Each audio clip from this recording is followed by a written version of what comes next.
We came up with the Morse Code Scholarship Contest out of our desire to give back to the city of Detroit. I was born and raised in Detroit. Most of my clients are from Detroit, and I wanted to do something to give back. So the texting and driving phenomenon that's been blowing up for the last few years is something that I'm passionate about. In my practice, on a day-to-day basis, I see people getting injured and killed from other people texting and driving. So I thought about how can we get this message out better. In my desire to give back, I came up with this idea to give out money so the juniors and seniors of the Detroit schools can get to college. And it kind of came together nicely.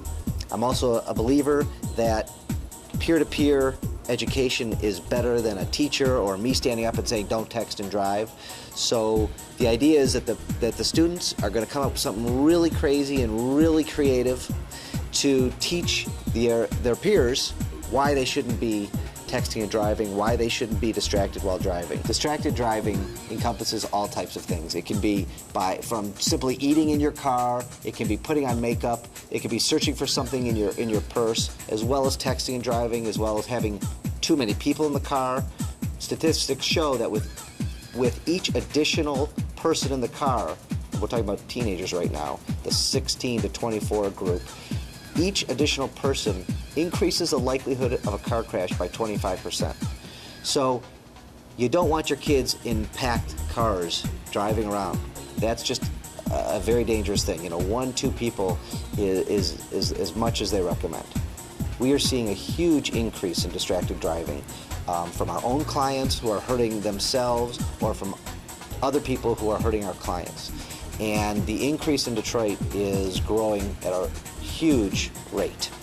The statistics that I've seen in Detroit are that over 66% of the kids are admitting to texting and driving. And these are the only ones who are admitting it. So we think the numbers are much higher than that.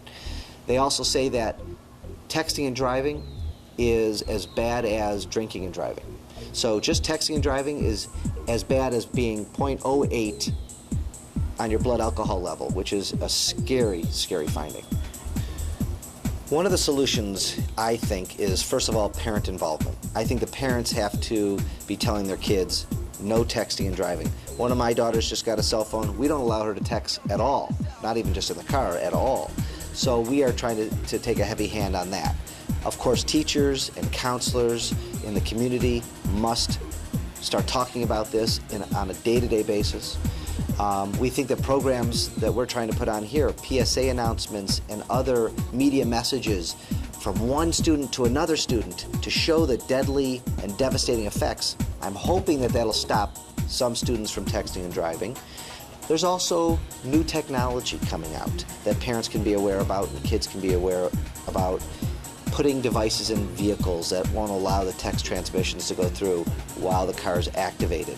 And there's new technology like that coming out all the time from car manufacturers that I'm hoping in the next few years that we're going to see more and more of. Detroit Public Schools was very excited about this idea and this scholarship contest. They hooked us up with their foundation that has helped us guide the way how to get into the schools. We've met with counselors, we've met with teachers, and we're doing everything we have to do to get the word across.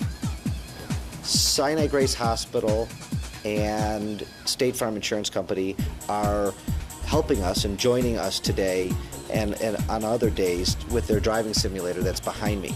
This driving simulator lets students sit down and drive in a rural environment, in an urban environment, and the gentleman who's running it will then say, okay, as you're driving, now try to text message. And I tried this myself a few weeks ago, and I unfortunately hurt a few people in the process.